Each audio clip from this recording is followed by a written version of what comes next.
Hi guys, good evening. For today's video, papakita ko nga pala sa inyo kung saan ako gumala kaninang hapon guys. So nagpunta ako kanina ang una kong ginawa, nagpunta muna ako ng United Center kasi nga nagpa-verify ako ng contract natin guys. So here you go. Ayan, another 2 years naman yung contract natin dito sa Hong Kong guys. Pero of course, hindi ko yan matatapos.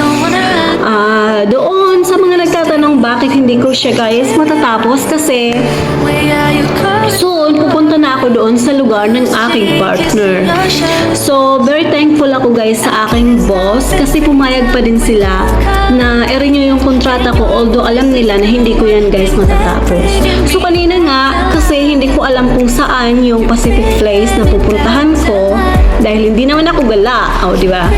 So hindi ko alam kung saan kasi nga nasa United Center ako guys. So kailangan ko lakarin papunta doon sa Pacific Place kung saan magaganda yung display nila about doon sa parang fairyland nga siya. So habang naglalakad-lakad ako guys, nakikita ko ng Miniso Korean brand. Nakakita ako ng nail polish cleansing wipe. So ayun siya guys. Ayan. Dalawa siya. Sale na siya. Kailangan ko ito guys kasi nga nag-nail polish ako.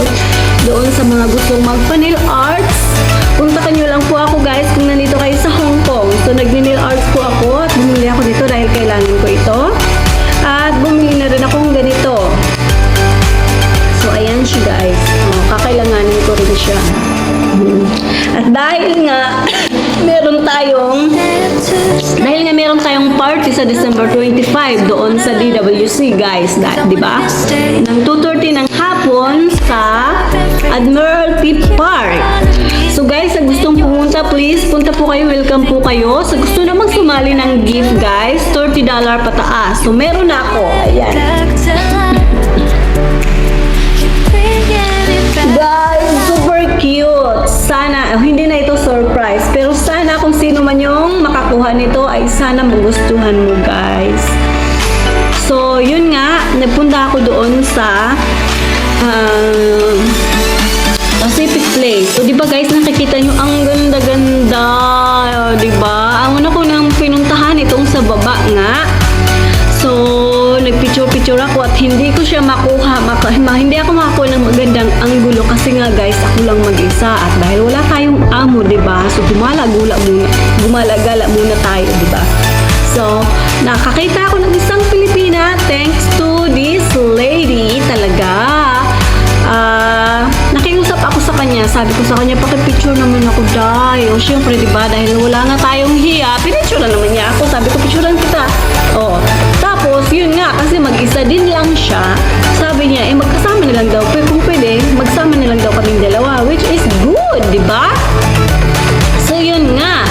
Nag-ikot-ikot kami doon sa Admiralty Pacific Place, guys. Dinala niya ako doon sa mga kung saan pa yung may mga gagandang display talaga. As in talaga, guys. Grabe, ang ganda doon.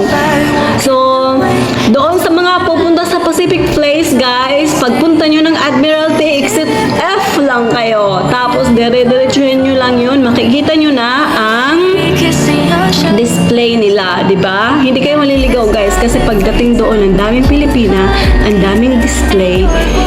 Meron ding mga signboard kung saan